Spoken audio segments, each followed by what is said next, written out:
My name is Lisa Gorin, and I'm a watercolor artist out of Boston, and I'm a guest artist at the Dedham Open Studios, so that they were very kind to have me here. I do watercolors mostly of polar and frozen landscapes. So these are either of the far north, far south, or the winter in Boston over here. That's last year's polar vortex. So my season is obviously coming up very soon. I'm very excited for the cold. These are all watercolors. These watercolors here are on board, and they're sprayed with a special fixative so they don't have to be under glass. And I do experiment with a lot of different surfaces and a lot of different ways to paint watercolors, but I just only use watercolors themselves. I guess I could say also that some of these paintings are from Antarctica, and some of these paintings, this is Alaska, and this is from Iceland, so it's kind of from all over the polar areas, including Boston. What's going on in this picture here? Sorry, what? What's going on in this picture? In the green one? Yeah. This is basalt lava from Iceland. Basalt lava forms these amazing columns. And Iceland, surprisingly, is much greener than you expect. One of the things that's really inspiring to me about all of these areas is that there's so much more color than people anticipate. For example, if you're talking about Antarctica, they think it's black, white from the penguins, and blue from the ice. And there's just so many more colors. Iceland, in this case, the basalt lava is covered with moss and lichen, and it even has some flowers. All sorts of stuff grows there. It doesn't grow very tall. You don't see tall trees. You don't see tall grasses.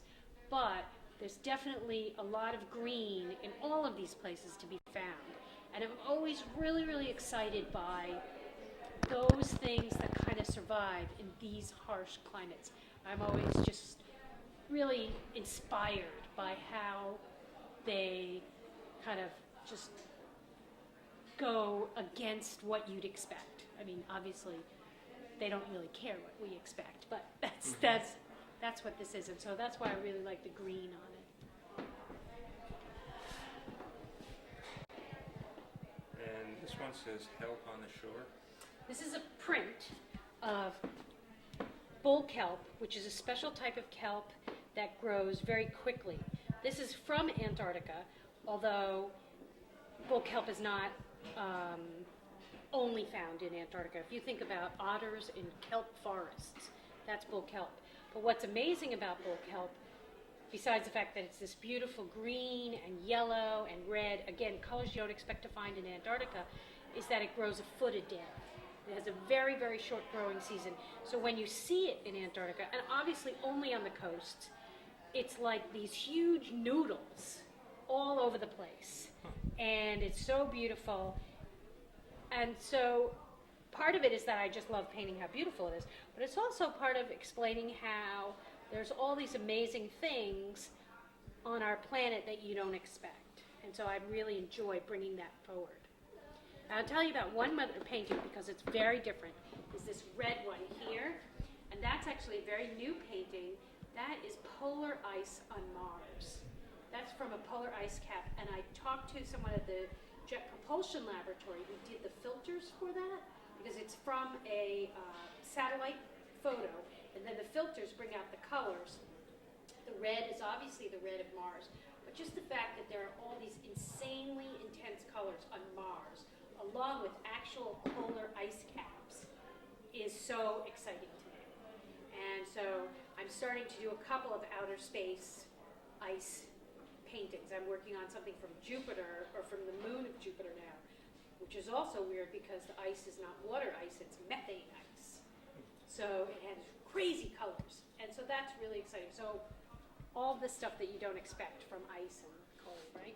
This is from Boston, the polar vortex in Boston. This is last January, and I would walk with my dog at lunchtime every day, and under my feet there were these just amazing crystals that happened all the time in this sort of wooded area of Boston.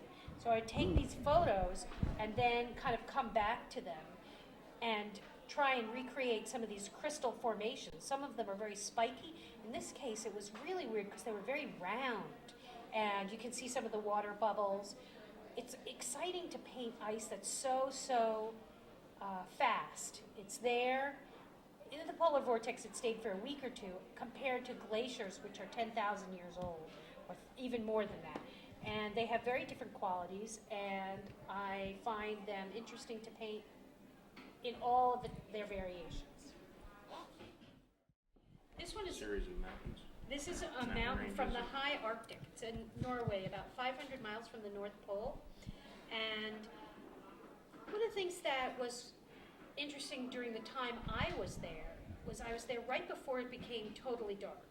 So in the month leading up to 24-hour darkness. And so there was no such thing as a high noon. It was always the sun's rising, the sun's setting. So if you can imagine how a sunrise and a sunset always has incredible colors, that was what it was like all the time. And because these mountains are snow covered or ice covered, they reflect those colors. And so you get somewhat monochromatic and somewhat flat colors, but they're crazy colors. I get pinks and oranges and yellows. When were you there? I got back from the high Arctic a year ago, almost exactly a year ago. I was on an artist residency with 26 other artists on a tall ship, sailing off of the coast of Svalbard, which is part of Norway, an island way north of Norway, far above the Arctic Circle, about 500 miles from the North Pole.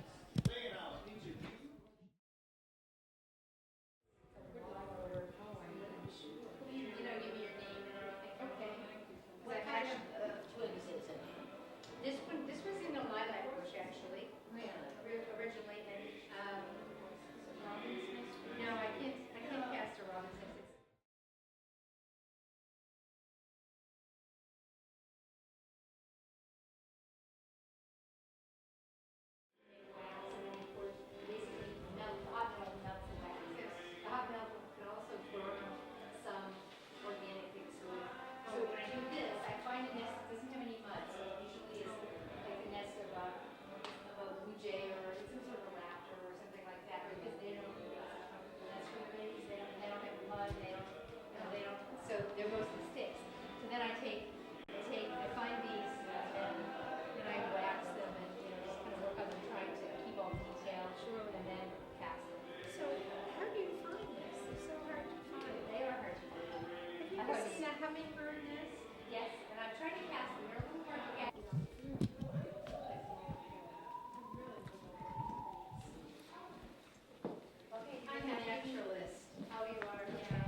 Call the hand doctor, you'd probably buy the selenium.